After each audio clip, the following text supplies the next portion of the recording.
video que me habían dicho que para entender esto. El internet está muy lento, un rato cargando y hasta luego.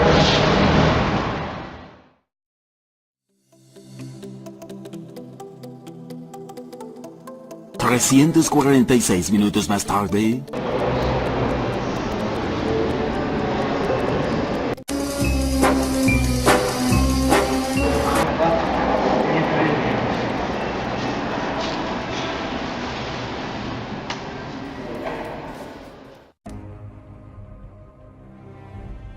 La ovulación es un proceso muy fundamental en el desarrollo embrionario y la podemos apreciar mejor a través de un corte transversal en un feto de 20 días, en el cual identificaremos diversas estructuras tales como el surco y las crestas neurales por encima de la notocorda inicialmente. La proliferación de los elementos celulares de dichas estructuras permitirán la formación de una nueva, el tubo neural, que será de vital importancia para el embrión, ya que por encima encontramos otra estructura denominada cresta neural, que vendría a ser el vestigio de las anteriores, y por encima el ectodermo de superficie. Dicho plegamiento inicia a partir del cuarto somita en dirección caudal y cefálica. Todo este proceso permitirá de que el embrión adquiera una forma cilíndrica. Esta forma cilíndrica mantendrá por la parte superior un orificio denominado neuroporo rostral e inferiormente el neuroporo caudal. Hacia el día 24, dichos neuroporos empezarán a cerrarse. En primer lugar, el rostral, y con 2 días de retraso, el caudal. Así. Posteriormente, al día 25, el embrión adquirirá una forma de C y continuará con su desarrollo embriológico de sus diversos sistemas. El sistema nervioso va a estar dividido en dos partes. La primera es el sistema nervioso central, que va a estar conformado por el cerebro y la médula espinal. Y la otra va a ser el sistema nervioso periférico, que va a estar constituido por el sistema nervioso somático, que va a contener los ganglios craneales y espinales, y el sistema nervioso autónomo, que va a contener el sistema nervioso simpático y el parasimpático. Ahora, comenzando con el desarrollo del sistema nervioso central, es necesario empezar con la parte de abajo del tubo neural. Bueno, acá en esta imagen vamos a observar de que se va a producir el desarrollo de la parte caudal. ¿A nivel de qué parte? Vamos a encontrar desde el primero, segundo, tercero, cuarto, parte somita. Ahí va a empezar el desarrollo de la médula espinal. En esta se va a producir un engrosamiento en las paredes laterales, en donde vamos a encontrar un tipo de células que se le conoce como células neuroepiteliales, que van a conformar un tejido pseudoestratificado cilíndrico. Estas van a empezar a proliferar activamente y van a diferenciarse en un tipo celular que se le conoce como los neuroblastos. Estos van a conformar, vamos a ver en esta imagen, van a conformar la capa del manto de la médula espinal y van a formar más adelante la sustancia gris, mientras que las prolongaciones nerviosas de estos neuroblastos van a conformar la capa marginal, que va a formar también la sustancia blanca. Además de estos dos engrosamientos que se dan, como son la placa alar y basal, también van a haber otros dos engrosamientos, uno dorsal, que va a ser el engrosamiento de la placa del techo, y el ventral, que va a ser la placa del suelo. Estos no van a contener neuroblastos, pero van a contener fibras de asociación. También vamos a encontrar el surco limitante, que va a dar la zona de separación entre la placa alar y la placa basal. Ya. Ahora, estos neuroblastos que van a encontrarse en la capa del manto se van a formar, como les había dicho antes, por las células neuroepiteliales. Pero estas células neuroepiteliales también van a formar otros tipos celulares. Pueden formar también glioblastos, o también llamados espongioblastos, que a su vez van a formar otros tipos que pueden ser o astroblastos o también oligodendroblastos. Estos astroblastos pueden ser o protoplasmáticos o fibrosos y van a tener función de sostén, mientras que los oligodendroblastos van a tener función en la mielinización. Además vamos a encontrar también otros tipos como las células ependimarias, que vamos a encontrar también con función estructural. Ya. A partir de esto también podemos hablar acerca del desarrollo de los ganglios espinales. Como ven en esta imagen, vamos a ver de que los ganglios espinales vamos a encontrarlos desarrollados a partir de células de la cresta neural. Las prolongaciones periféricas de las células ganglionares espinales llegan a través de nervios espinales hasta las terminaciones nerviosas sensitivas. Mientras que las prolongaciones centrales alcanzan la médula espinal y forman las raíces dorsales de los nervios espinales. Como último punto, el desarrollo de las meninges va a iniciarse a partir del día 20 y se va a prolongar hasta el día 35. Esta va a empezar desde la capa externa, que se le conoce como la dura madre, y hacia una capa interna, que es la pía aracnoides. ¿Qué creen que va a formar esa? Va a formar la pía madre y la aracnoides. Ya. En esta estructura vamos a encontrar pequeñitos espacios rellenos de líquido, las cuales se van a juntar y van a formar el espacio subaracnoideo. Dato ping pong, el espacio subaracnoideo va a contener líquido cefalorraquídeo que va a empezar a formarse a partir de la quinta semana. Inmediatamente y superior a la médula espinal encontramos una estructura denominada tronco encefálico. Esta se origina a partir de las dos vesículas más caudales del embrión de 4 semanas, que son el romboencéfalo y el mesencéfalo.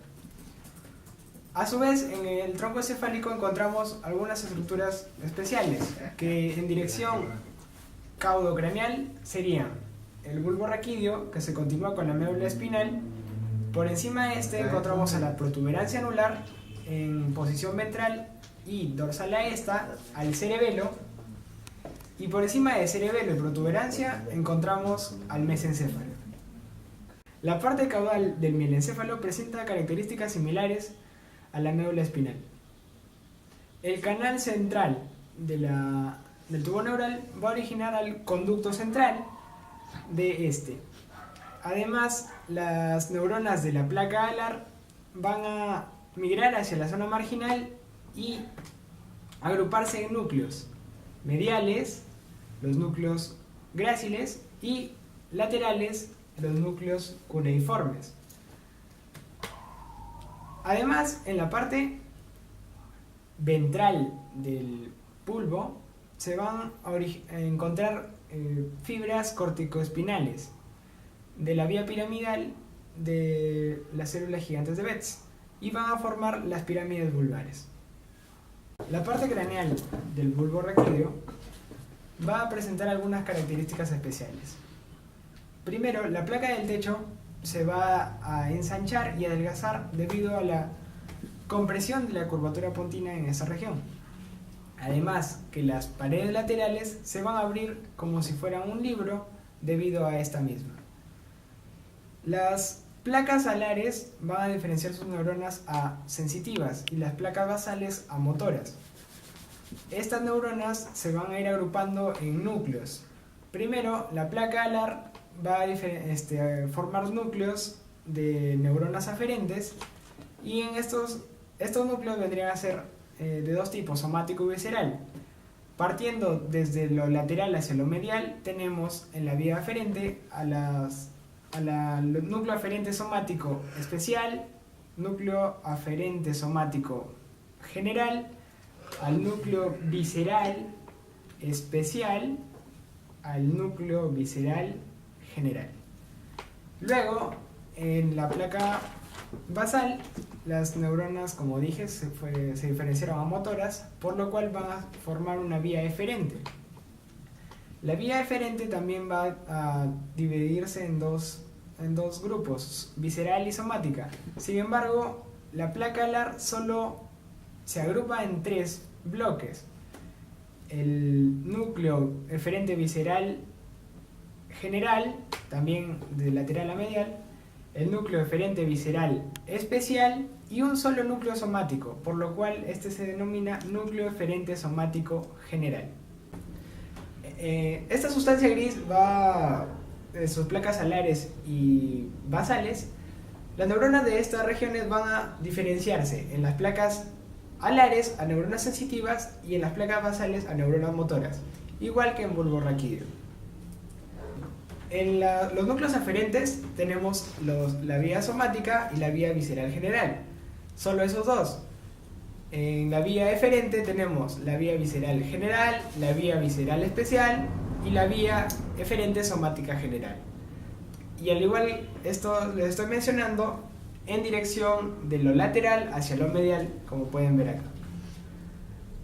Además, en la protuberancia encontramos unos núcleos característicos de esta, que son los núcleos pontinos, los cuales se van a originar por migración de las neuronas de la placa alar hacia la zona marginal, el cerebelo, el cual se va a originar a partir de unas estructuras denominadas protrusiones cerebelosas, que se van a formar en las paredes laterales del metencéfalo.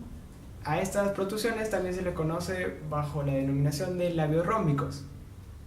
Estas van a crecer hacia la línea media y van a fusionarse ahí.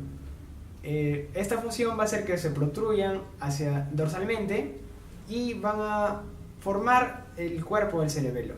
Histológicamente, el cerebelo se forma por migración de neuronas de la placa alar. Esta migración va a ser paulatina, muy similar a la formación de la corteza cerebral, y algunas de estas neuronas migrantes no van a llegar a la corteza y van a formar los núcleos del cerebelo, los cuales son de lo lateral a la línea media, el núcleo dentado, el núcleo emboliforme, el núcleo globoso o esférico y el núcleo fastigial. Además de estos núcleos, en el metencéfalo también se van a formar algunos núcleos de nervios craneales. Tenemos el núcleo pontino, que ya se mencionó antes, también núcleos secundarios del trigémino, par craneal número 5, y el núcleo del nervio vestibulococlear, par craneal número 8. El mesencéfalo no va a derivar alguna otra estructura, más bien este va a modificarse. Está relacionado directamente con la curvatura mesencefálica y es esta la que va a permitir comprimir esta región, al ser esta muy remarcada. Al comprimirse el mesencéfalo va a generar que el canal del tubo neural se acorte, se reduzca su luz. Entonces ahí es donde se forma el acueducto de Silvio, el cual va a conectar el cuarto ventrículo con el tercer ventrículo. Acá podemos ver lo que les acabo de explicar, el acueducto de Silvio. Ahora, en las placas alares y basales, que crecen como máximo hasta acá del mesencéfalo, luego para el diencéfalo ya no se presentan, por parte de la placa alar, neuronas van a migrar y van a formar el tectum. En el tectum van a establecerse 4 grupos de neuronas que van a formar los colículos, conocidos también como tubérculos cuadrigéminos, que van a ser bilaterales, superiores e inferiores. Los superiores van a estar encargados de los reflejos visuales y los inferiores de los reflejos auditivos. Continuando con el desarrollo del sistema nervioso central en dirección caudocefálica, vamos a hablar lo que corresponde al desarrollo de las vesículas en la región cefálica del sistema nervioso en desarrollo.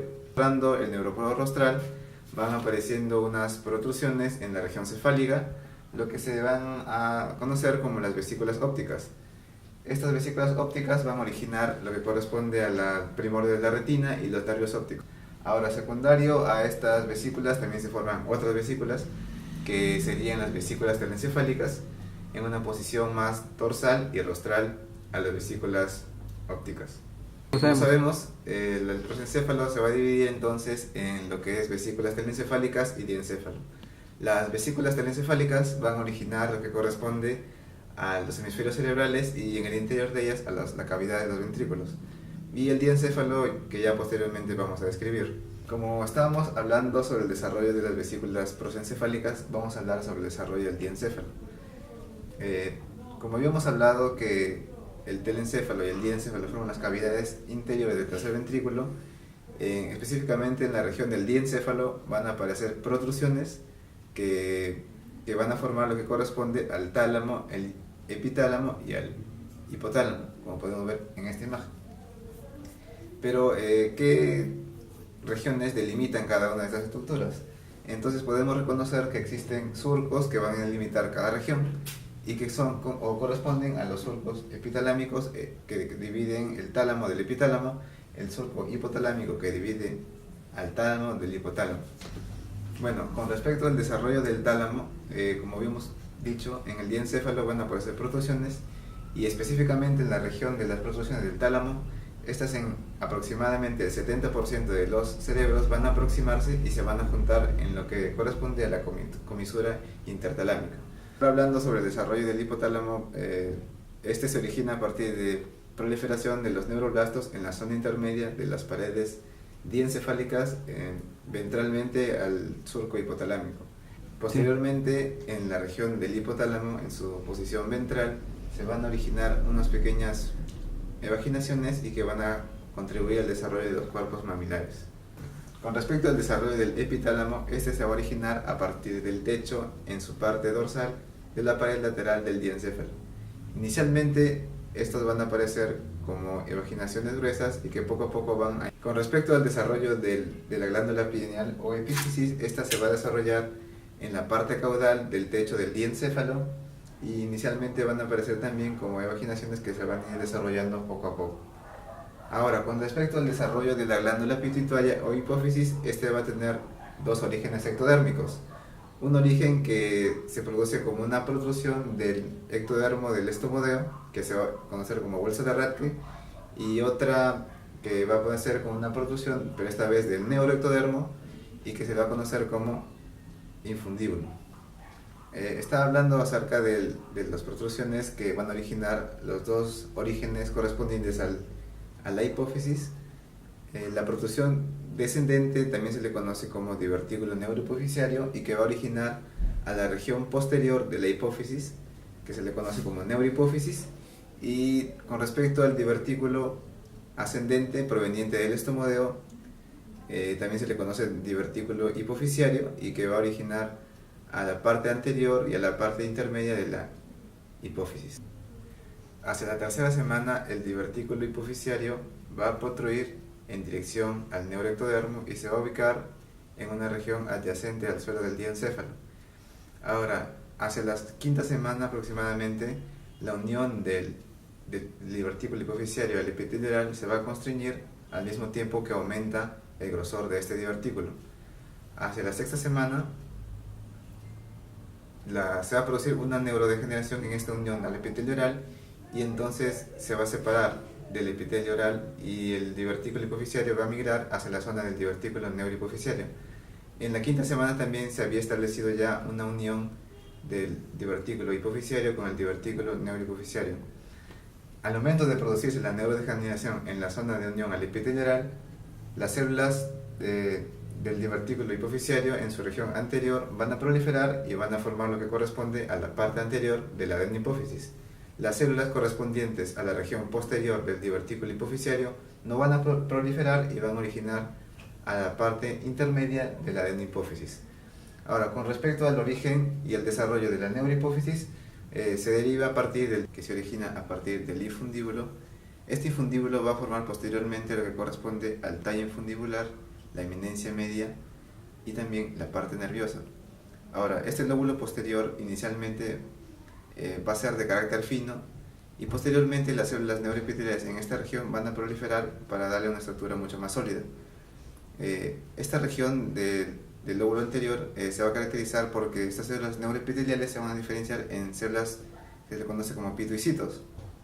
Estos pituicitos van a tener funciones relacionadas con lo que son las microglias. Bueno, ahora hablando lo que respecta al desarrollo del telencéfalo, este va a estar conformado por una parte media y por vesículas laterales que van a ser las vesículas cerebrales y que van a originar a los hemisferios cerebrales. Ahora, la cavidad que corresponde al telencéfalo va a originar a la parte extrema de la cavidad del tercer ventrículo, que se va a conectar con la cavidad de los hemisferios a través de los agujeros interventriculares. Ahora, lo que corresponde a lo largo de la fisura coroidea, que es una parte de la pared medial del hemisferio cerebral, va a experimentar una especie de adelgazamiento que inicialmente se va a ubicar en el techo del cerebro en desarrollo y que posteriormente se va a extender a la cavidad del tercer ventrículo. En estas zonas que he mencionado se va a producir la formación de los plexos coroideos de los ventrículos laterales. Ahora, conforme se va a desarrollar el cerebro, los hemisferios cerebrales van a ocupar la región del diencéfalo, el mesencéfalo y el romencéfalo. Estos hemisferios se van a juntar en la línea media y el mesénquima que está ocupado a lo largo de la fisura longitudinal interhemisférica va a constituir la hoz del cerebro. Ahora, conforme se va desarrollando también el cerebro, el cuerpo estriado va a aparecer a lo largo de la sexta semana. ¿Dónde aparece este cuerpo estriado? En la base de lo que es el suelo de cada hemisferio cerebral. Ahora, el suelo de cada hemisferio cerebral va a crecer más lentamente con respecto a lo que es la corteza, debido justamente a la presencia de este cuerpo estriado. Ahora, a medida que se desarrolla la corteza cerebral, las fibras que van y vienen de ella van a dividir al cuerpo estriado en dos núcleos, el núcleo caudado y el núcleo lenticular. Y esta zona donde van a pasar las fibras van a constituir lo que es la cápsula interna. Ahora, para hablar sobre el desarrollo de la corteza cerebral, inicialmente esta va a poseer tres capas que se conocen como capa ventricular, intermedia y marginal, pero en etapas posteriores va a aparecer una etapa subventricular. Ahora, para explicar también lo que es la formación de la corteza cerebral, al igual que se mencionó en la formación del cerebelo, va a haber una migración de los neuroblastos de la zona intermedia hacia la zona marginal para formar las diversas capas que van a conformar histológicamente el cerebro.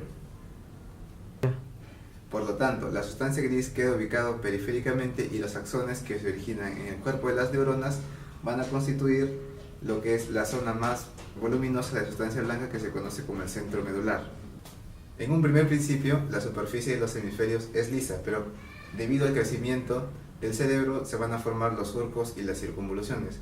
Las circunvoluciones son invaginaciones de la corteza cerebral y que por lo tanto estas van a aumentar lo que es la capacidad craneana del cerebro en desarrollo.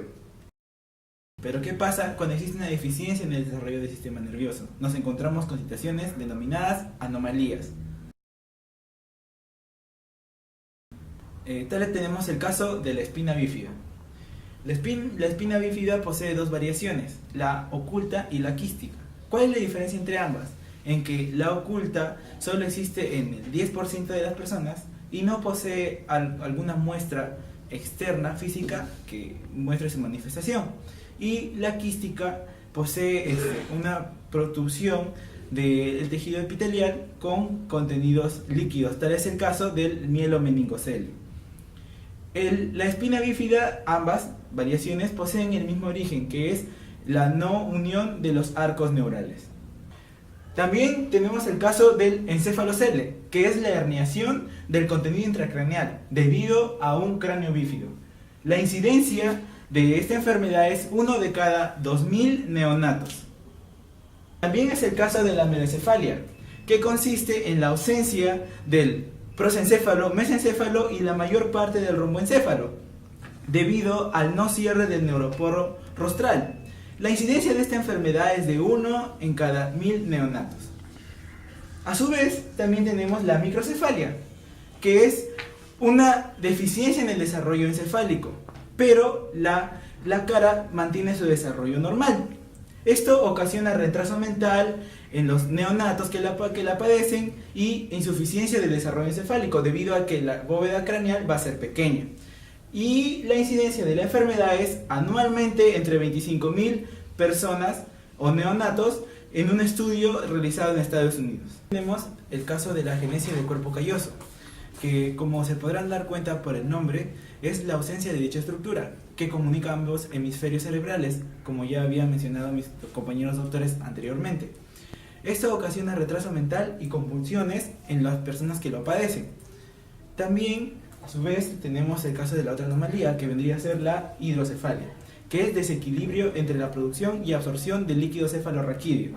Como ya sabemos, el líquido cefalorraquídeo es producido por las células de los ventrículos y el conducto epidimario en el sistema nervioso y es absorbido a través de las vellosidades aracnoideas o de Pacchioni a nivel de los huesos parietales en el cráneo. Hay veces en donde se presentan adenomas y obstrucciones dentro de cualquiera de los recorridos, lo que provoca como ya les había mencionado, una mala absorción o una mala producción de dicho líquido, lo que produce que aumente el tamaño de la cabeza o del encéfalo debido a la acumulación del líquido cefalorraquídeo. Además, tenemos el caso de la holoprosencefalia, que consiste en la separación incompleta de los hemisferios, causada por diversos factores, ya sea genéticos o ambientales. La incidencia de esta enfermedad es de 1 en cada 250 fetos y en los neonatos es de 1 cada 15.000. También tenemos el caso de la hidranencefalia, que es la no presencia de hemisferios cerebrales o que puede darse el caso también de que sean reemplazados por vesículas. Es como una deficiencia del desarrollo del cerebro en sí, lo que provoca un desarrollo cognitivo escaso.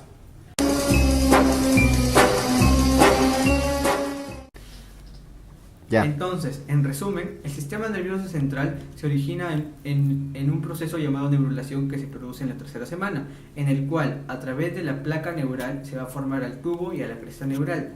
El tubo neural generará a su vez al sistema nervioso central y la cresta al sistema nervioso periférico y autónomo. El sistema nervioso central se divide en dos, encéfalo y médula. El encéfalo está compuesto por tres vesículas: el prosencéfalo, el mesencéfalo y el romboencéfalo. El romboencéfalo a su vez se divide en dos, al mielencéfalo, primordio del bulbo raquídeo, y al metencéfalo, que generará al cerebelo y a la protuberancia anular. Ya está ahí, ya está ahí, es una parte. El prosencéfalo genera a su vez genera al diencéfalo y al telencéfalo, que es el primordio del cerebro. El mesencéfalo es una estructura que no se divide y conecta al prosencéfalo con el romboencéfalo, de ahí su nombre, puente de Variolio.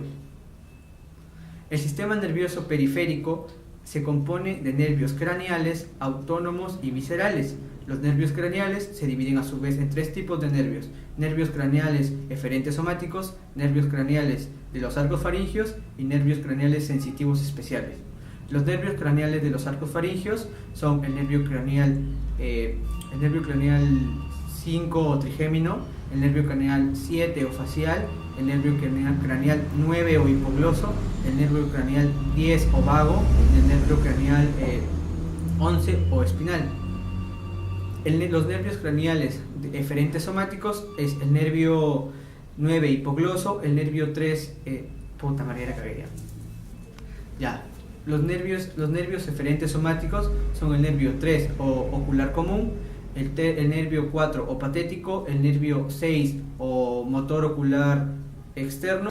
Los nervios eferentes somáticos se dividen a su vez en nervio 12 o hipogloso, nervio 3 o motor ocular común, el nervio 4 o patético y el nervio 6 o motor ocular externo. Los nervios sensitivos especiales son el nervio 1 o oftálmico, el nervio 2 o óptico y el nervio 8 vestíbulo coclear, relacionado con el equilibrio. El sistema nervioso autónomo se divide en dos: sistema nervioso simpático y sistema nervioso parasimpático, que van a inervar a diferentes partes del cuerpo debido a los estados de aldea. El sistema nervioso autónomo se divide en dos: el sistema nervioso simpático y sistema nervioso parasimpático, que inervan diversas partes del cuerpo y van a activarse debido a un estado de alerta o de reposo. Gracias.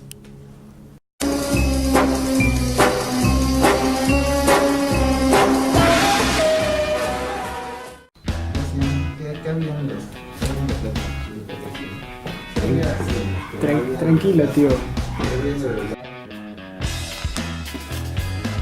Oye, aguanta, pero no he grabado nada, de nuevo. De nuevo,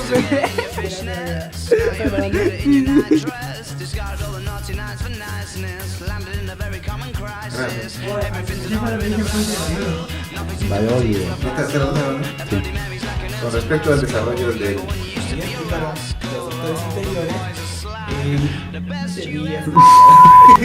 Siempre yo se ría cada rato y dice, tomaría.